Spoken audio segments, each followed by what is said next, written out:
हाँ जी students, GST में हम लोग टैक्स इनवॉइस चैप्टर में कॉन्सेप्ट्स पढ़ते हैं, receipt voucher, refund voucher and payment voucher का। जनरली हमें कन्फ्यूजन हो जाती है कब कौन सा वाउचर इशू करना है। तो एग्जाम्स के लिए क्या ध्यान रखना है, आर का रिश्ता आर से एंड रिवर्स चार्ज का रिश्ता पेमेंट वाउचर से। आप ये याद कर लो, आपको तीनों वाउचर का कॉन्सेप्ट क्लियर हो जाएगा। ठीक है, आर का रिश्ता आर से मतलब R for receipt voucher and R for refund voucher. जहां आप रिसीट वाउचर इशू करेंगे वहीं ज़रूरत होगी रिफंड वाउचर इशू करने की।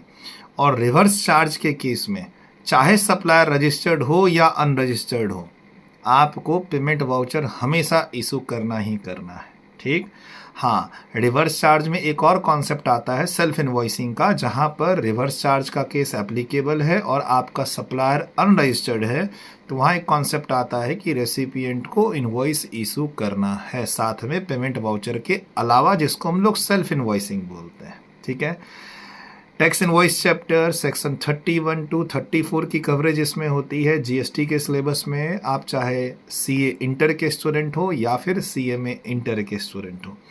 इसके अलावा और भी कॉन्सेप्ट्स पढ़ते हैं आप, जैसे रिवाइज टैक्स इनवॉइस का कॉन्सेप्ट पढ़ते हैं आप, बिल ऑफ सप्लाई का कॉन्सेप्ट पढ़ते हैं, debit note, credit note, delivery challan. Voucher में कन्फ्यूजन है। ठीक, तो आर का रिश्ता आर से और बाकी रिवर्स चार्ज का रिश्ता पेमेंट वाउचर से। अच्छा, रिसीट वाउचर कब इशू करते हैं, जब हम लोग एडवांस लेते हैं गुड्स या सर्विसेज के लिए। हम जब एडवांस लेते हैं तो रिसीट वाउचर इशू करते हैं। और जब आगे एडवांस लेने के बाद हम गुड्स या सर्विसेज की सप्लाई नहीं करते हैं, मतलब टैक्स इनवॉइस इशू नहीं की, क्या आपने एडवांस लिया था? हाँ। क्या रिसीट वाउचर इशू किया था? हाँ। क्या गुड्स और सर्विसेज की सप्लाई की? क्या नहीं की। क्या आपने टैक्स इनवॉइस इशू किया? क्या नहीं किया। तो अब आपको रिसीट वाउचर चूंकि इशू कर चुके थे तो उसको नलीफाई कैंसिल करने के लिए रिफंड वाउचर इशू करना पड़ेगा ही पड़ेगा। यही है आर का रिश्ता आर से। ठीक, फिर बचा एक और वाउचर पेमेंट वाउचर, उसको आप जोड़ दो रिवर्स चार्ज से। Bye bye, take care.